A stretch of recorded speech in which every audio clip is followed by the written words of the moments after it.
Hi friends, TNPSC பார்த்தீங்கன்னா combined technical service examinations கேட்டகரியில் நான் இன்டர்வியூ போஸ்ட் சரிங்களா, அதுக்கான வேலைவாய்ப்பு வச்சுருக்காங்களா. அதாவது உதவியாளர், இளநிலை உதவியாளர் அப்படின்னு சொல்லிட்டு பல்வேறு கேட்டகரி மொத்தம் 63 கேட்டகரிக்கு வந்து பார்த்தீங்கன்னா போஸ்டிங் வந்து அறிவிச்சிருக்காங்க. டோட்டலாக வந்து 654 வேகன்சி சொல்லியிருக்காங்க. அதை பற்றின முக்கியமான விவரங்களை பார்க்கலாம் சரிங்களா. இவங்க அறிவித்த தேதி வந்து பார்த்தீங்கன்னா இன்றைக்கி தான் அறிவிச்சிருக்காங்க, 26 ஜூலை 2024. ஓகேங்களா. அதுக்கப்புறம் முக்கியமான தேதி சொல்லியிருக்காங்க, தேதிலாம் பாருங்கள்.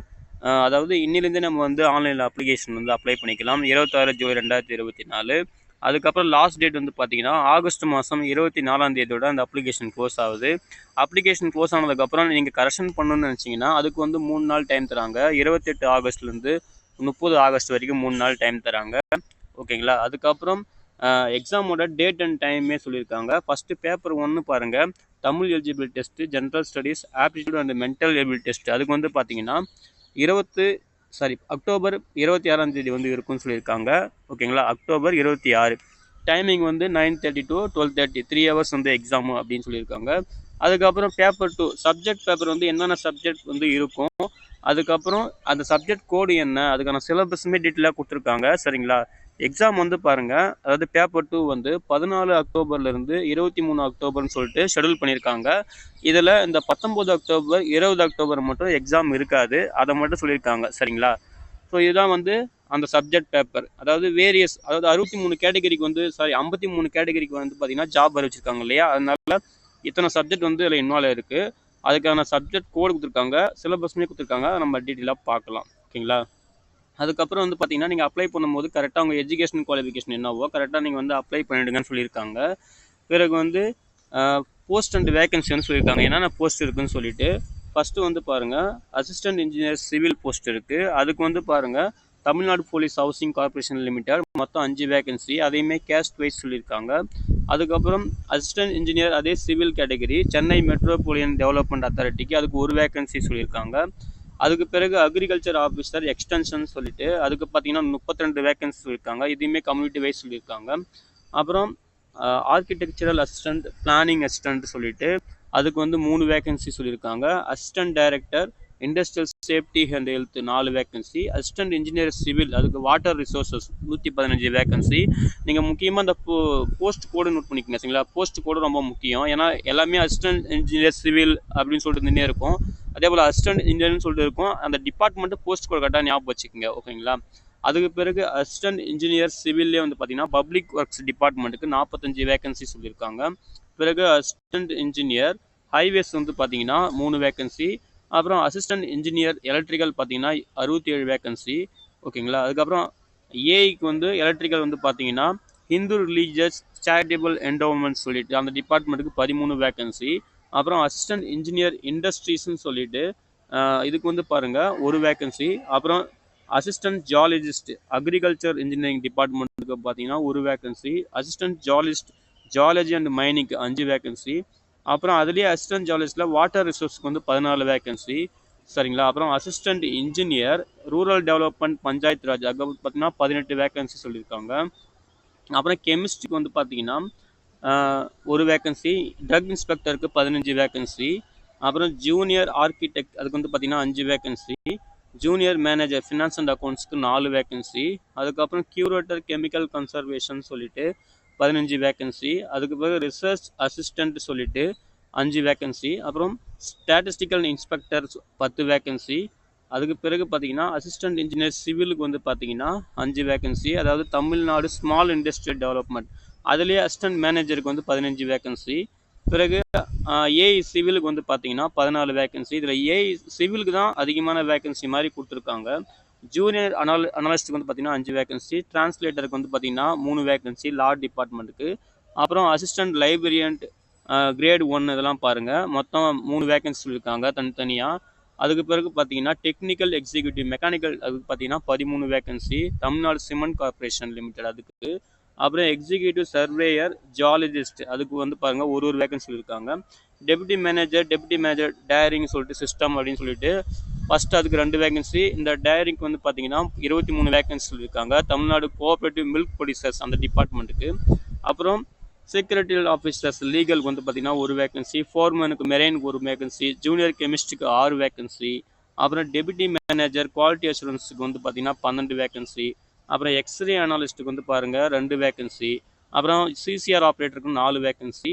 அசிஸ்டன்ட் கியூரேட்டர் ஜுவாலஜி அதுக்கு பாருங்கள் 1 வேகன்சி. அப்புறம் national art gallery, archaeology, botany, anthropology, அப்புறம் புதுக்கோட்டை கவர்மெண்ட் மியூசியம் எல்லாத்துக்குமே பார்த்தீங்கன்னா ஒரு வேகன்சி இருக்காங்க. மொத்தம் 6 வேகன்சி இதுக்கெலாம் வந்து பார்த்தீங்கன்னா. அப்புறம் assistant tourist officer great 2 23 vacancy. சரிங்களா? அதுக்கப்புறம் கெமிஸ்ட்ரி வந்து பார்த்தீங்கன்னா ஒரு வேகன்சி. அப்புறம் பிளாக் ஹெல்த் ஸ்டாட்டிஸ்டிகேஷன் சொல்லிட்டு ஃபேமிலி வெல்ஃபேர் டிபார்ட்மெண்ட்டுக்கு மொத்தம் 56 வேகன்சி சொல்லியிருக்காங்க.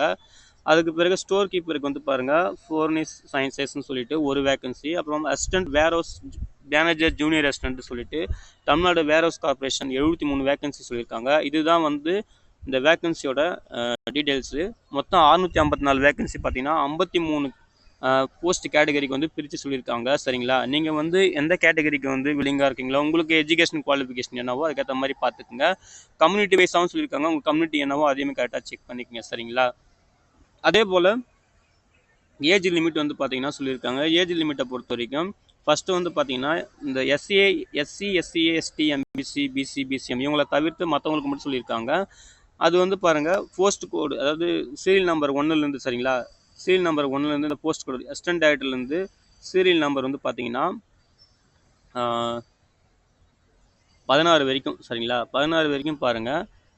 32 வந்து மினிமம், அதாவது மேக்ஸிமம் ஏஜ் லிமிட் இருக்கணும். ஃபிசிக்கலி சேலஞ்சர் பர்சன் வந்து நாட் அப்ளிகேபிள்னு சொல்லியிருக்காங்க. அவங்க வந்து ஜாபு எலிஜிபிலிட்டி கிடையாது. என்ஏ அப்படின்னா அவங்க அப்ளை பண்ணக்கூடாது அந்த ஜாபுக்கு. அதுக்கு பிறகு எக்ஸ் சர்வீஸ் மேனுக்கு வந்து 50 வயசு மேக்ஸிமம். டெஸ்டியூட் விட வந்தால் நோ மேக்ஸிமம் ஏஜ் லிமிட் அப்படின்னு சொல்லியிருக்காங்க. சரிங்களா? அப்புறம் அசிஸ்டன்ட் இன்ஜினியர் இண்டஸ்ட்ரீஸ்க்கு மட்டும் வந்து பாருங்கள் 37 வயசு சொல்லியிருக்காங்க. சரிங்களா?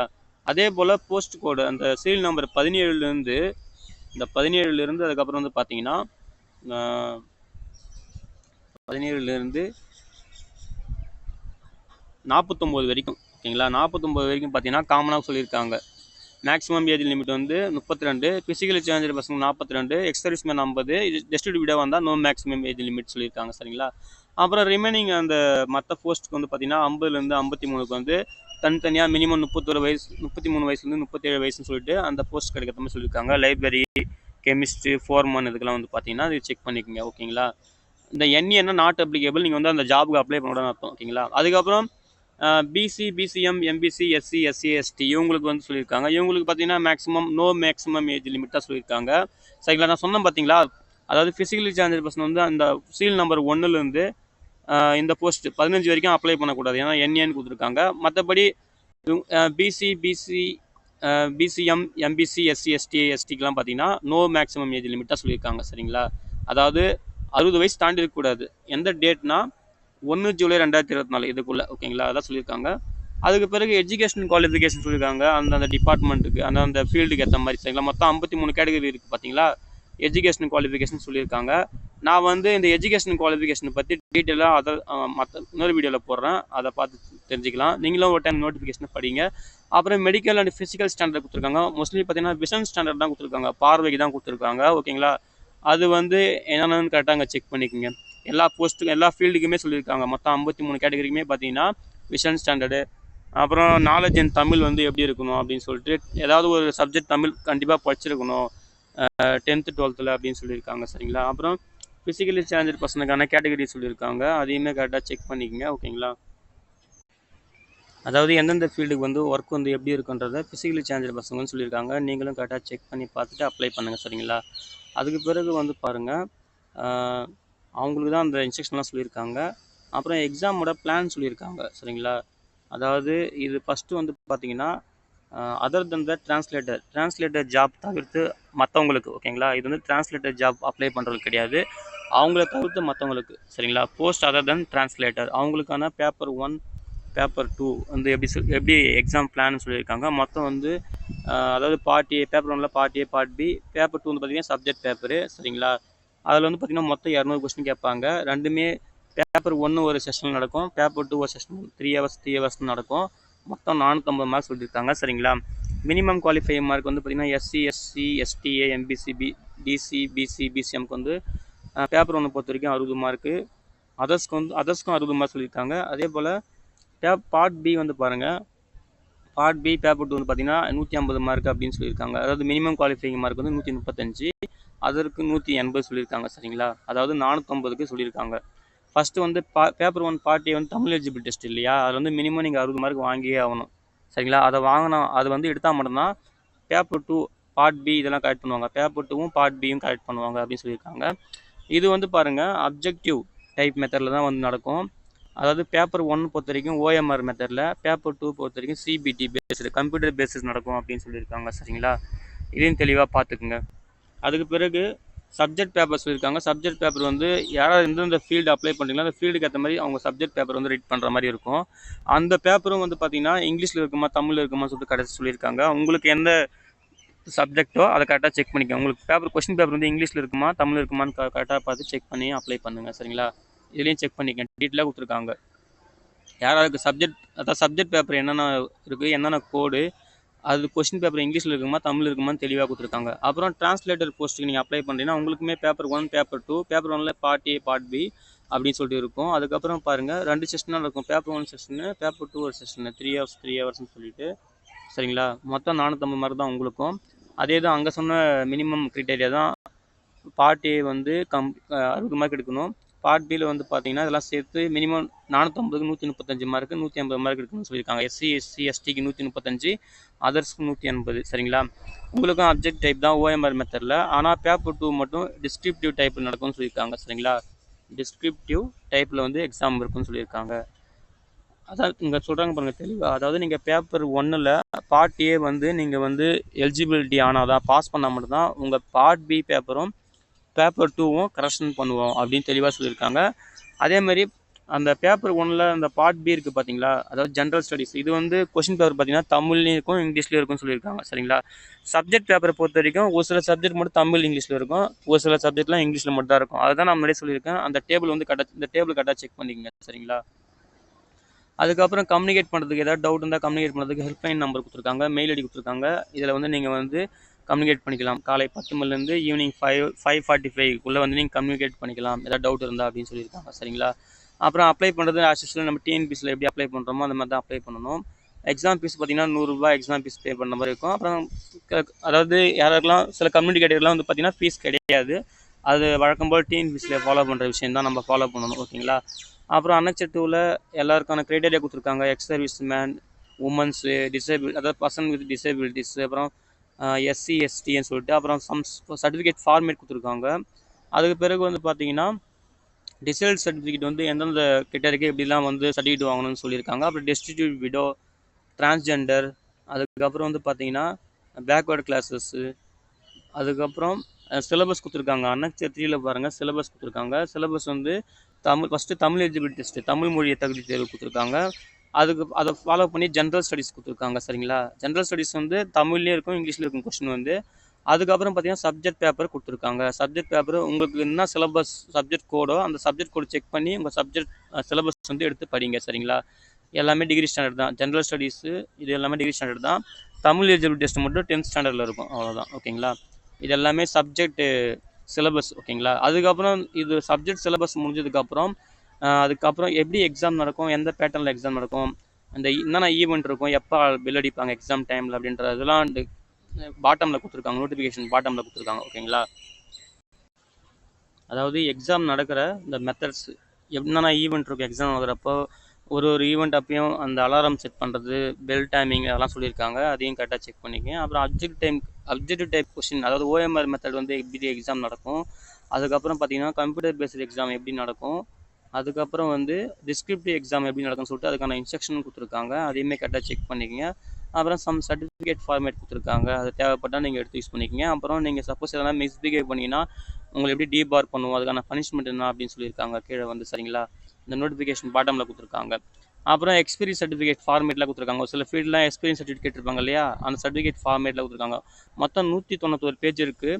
ஸோ நீங்கள் என்ன பண்ணுறீங்க, ஒரு டைம் இந்த நோட்டிஃபிகேஷன் வந்து தெளிவாக ஒரு டைம் பாருங்கள் ஓகே.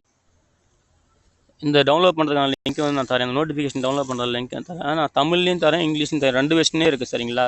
தமிழ்லேயும் இருக்குது, இங்கிலீஷ்லேயும் இருக்குது. ஆனால் அவங்க என்ன சொல்லியிருக்காங்கன்னா, இங்கிலீஷ் வெர்ஷன் தான் ஃபைனல். ஏதாவது டவுட் உங்களுக்கு அப்ளிகேஷன் இந்த நோட்டிஃபிகேஷனில் டவுட் இருந்துச்சுன்னா இங்கிலீஷ் வெர்ஷன் தான் ஃபைனல். இங்கிலீஷ் வெர்ஷன் வந்து நீங்கள் செக் பண்ணிங்கன்னு சொல்லியிருக்காங்க. நான் தமிழ் வெர்ஷனுமே தரேன், இங்கிலீஷ் வெர்ஷனுமே தரேன். 2த்தையும் டவுன்லோட் பண்ணி நீங்கள் ஒரு டைம் படிங்க. கரெக்டாக உங்களுக்கு என்ன எஜுகேஷன் குவாலிஃபிகேஷனோ உங்களுக்கு என்ன தகுதி இருக்கோ அதுக்கேற்ற மாதிரி என்ன பண்ணணும், அந்த ஜாபுக்கு வந்து கரெக்டாக அப்ளை பண்ணுங்கள் சரிங்களா. ஒரு டைம் கிளியராக படித்து பாருங்கள், ரஃப் ஷீட் எடுத்து நோட் பண்ணிவிட்டு அதுக்கப்புறம் அப்ளை பண்ணுங்கள். ஓகேங்களா. ஓகே ஃப்ரெண்ட்ஸ், நான் டீட்டெயிலாக மறுபடியும் இதை பற்றி நான் அடுத்தடுத்த வீடியோவில் போடுறேன். தொடர்ந்து நம்ம சேனலை ஃபாலோ பண்ணிட்டே வாங்க, கண்டிப்பாக உங்களுக்கு ஒரு ஐடியா கிடைக்கும் சரிங்களா. ஓகே ஃப்ரெண்ட்ஸ், இந்த தகவல் உங்களுக்கு பிடிச்சிருந்தா இந்த வீடியோ லைக் பண்ணுங்கள் ஃப்ரெண்ட்ஸ். மறக்காமல் உங்கள் ஃப்ரெண்ட்ஸுக்கு ஷேர் பண்ணுங்கள், அவங்களுக்கும் ஹெல்ப்ஃபுல்லாக இருக்கும் சரிங்களா. எல்லாருக்கும் wish all the best. Thank you.